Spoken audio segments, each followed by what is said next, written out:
नमस्कार, मैं विवेकानंद और आप देख रहे हैं न्यूज फॉर नेशन। बिहार में नीतीश कैबिनेट का विस्तार हो गया है। कुल 17 नए मंत्री बनाए गए हैं। उनमें बीजेपी से 9 और जेडीयू कोटे से 8 मंत्रियों ने शपथ ली है। इस तरह से करीब 85 दिनों के बाद नीतीश कुमार ने अपनी कैबिनेट का आज विस्तार किया है। इस विस्तार में जो अगर हम सामाजिक समीकरण की बात करें तो राजपूत बिरादरी को सबसे अधिक फायदा हुआ है। उसके उस जाति से सबसे अधिक मंत्री बनाए गए हैं। हम जाति वाइज विश्लेषण इसलिए कर रहे हैं क्योंकि बिहार में जो पूरी राजनीति होती है वो जातीय आधार पर सामाजिक समीकरणों का हर दृष्टिकोण से ख्याल रखा जाता है। इस लिहाज से हम इस पर चर्चा कर रहे हैं कि जो 17 मंत्री बनाए गए हैं उसमें किस जाति के या किस वर्ग से कितने लोग हैं। तो अगर हम 17 लोगों की लिस्ट हमारे हाथ में है और उसमें अगर हम बात करें जातीय आधार पर हम अलग अलग करें तो शाहनवाज हुसैन पहले नंबर पर हैं। वे अल्पसंख्यक समाज से आते हैं, भाजपा के वरिष्ठ नेता हैं। श्रवण कुमार जो पूर्व में संसदीय कार्य मंत्री, ग्रामीण विकास मंत्री रहे हुए हैं, नीतीश कुमार के नज़दीकी हैं। वे नीतीश कुमार की जाति यानी कि कुर्मी समाज से वे आते हैं। मदन सहनी जो अति पिछड़ा समाज है, सहनी समाज, उससे आते हैं। संजय झा ब्राह्मण समाज से आते हैं। लेसी सिंह राजपूत जाति से हैं। सम्राट चौधरी कुशवाहा वर्ग से हैं। नीरज कुमार सिंह राजपूत। सुभाष सिंह वो भी राजपूत वर्ग से आते हैं। नितिन नवीन कायस्थ हैं। इस बार कायस्थों को जगह दी गई है। पटना बांकीपुर से विधायक नितिन नवीन को इस बार नीतीश कैबिनेट में जगह दी गई है। हम आपको बताएं कि कायस्थों को उचित भागीदारी नहीं दी जा रही थी, लिहाजा लोगों में आक्रोश था। लोग कहीं ना कहीं बीजेपी से नाराज थे कि हमारी कोई हिस्सेदारी नीतीश कैबिनेट में नहीं होती है। इस बार नितिन नवीन को जगह दी गई है। सुमित सिंह राजपूत बिरादरी से आते हैं। सुनील कुमार दलित हैं, ये पूर्व डीजी हैं बिहार के और दलित भोरे सीट से जो सुरक्षित सीट है वहां से चुनाव जीते हैं और नीतीश कैबिनेट में मंत्री बने हैं। नारायण प्रसाद वैश्य जाति से हैं। जयंत राज कोयरी जो कुशवाहा समाज जिसे कहते हैं। जमा खान मुस्लिम। जनक राम दलित। आलोक रंजन झा ब्राह्मण। प्रमोद कुमार वैश्य। इस तरीके से कुल 17 हैं।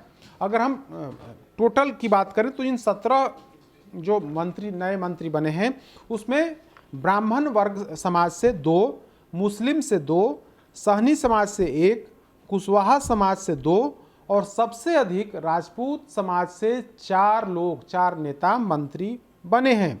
कुर्मी जाति से 1, वैश्य से 2, दलित वर्ग से 2, कायस्थ से 1। इस तरीके से कुल मिलाकर के कहें तो 17 यह संख्या है और इन 17 में 4 लोग जो सबसे अधिक अगर किसी को हिस्सेदारी मिली है इस बार के कैबिनेट विस्तार में तो उसमें सबसे अधिक जो अपर कास्ट है राजपूत जाति उसको 4 सीटें मिली है। लेकिन जो सबसे आश्चर्यजनक जो बात है कि इस सेकंड जो कैबिनेट विस्तार हुआ है जो आज हुआ है उसमें जो 17 लोग मंत्री बनाए गए, 17 नेता जो मंत्री बनाए गए उसमें बीजेपी की जो परंपरागत वोटर थे, जो भूमिहार वोटर थे, इस बार उन्हें जगह नहीं मिली है।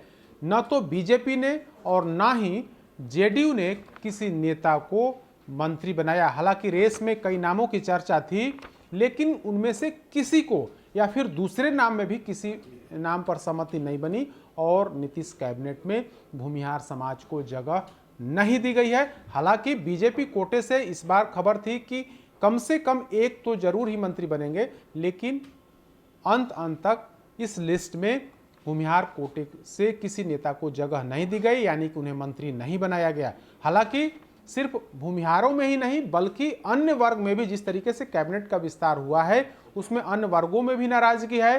क्षेत्रीयता को लेकर के सवाल उठाए जा रहे हैं, वरिष्ठता को लेकर के सवाल उठाए जा रहे हैं और ये यहाँ तक कि बीजेपी के एक वरिष्ठ नेता जो विधायक हैं, बाढ़ से कई बार चुनाव जीत चुके हैं, ज्ञानेंद्र सिंह ज्ञानू, भले ही वे राजपूत बिरादरी से आते हैं लेकिन उन्होंने क्षेत्रीयता और वरिष्ठता का हवाला दिया और कहा है कि इस जो कैबिनेट विस्तार हो रहा है उसमें कहीं ना कहीं वरिष्ठ नेताओं की उपेक्षा की गई है, जो वरिष्ठ विधायक हैं उनकी उपेक्षा की गई है और जूनियर लोगों को जो एक बार जीत करके आए हैं, 2 बार जीत करके आए हैं, उन्हें मंत्रिमंडल में जगह दी गई है। उत्तरी बिहार को प्राथमिकता दी गई है, दक्षिणी बिहार को पूरी तरीके से अलग रखा गया है। कि उन्होंने तो सवाल यहां तक उठाया है कि बीजेपी के प्रभारी और जो अध्यक्ष हैं कहीं न कहीं पूरी पार्टी को रसातल में ले जाना चाहते हैं। लगता है कि उन्हें दक्षिण बिहार के वोटरों का वोट अब भाजपा को नहीं चाहिए। मतलब कि सीधे तौर पर बीजेपी के ही एक विधायक ने, ज्ञानेंद्र सिंह ज्ञानू ने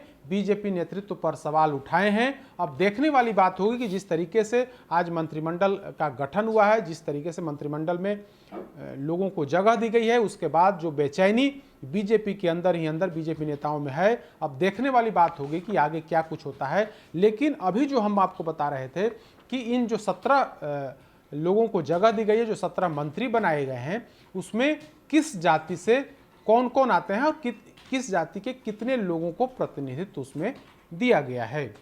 अधिक अपडेट्स के लिए देखते रहिए न्यूज़ फॉर नेशन। नमस्कार।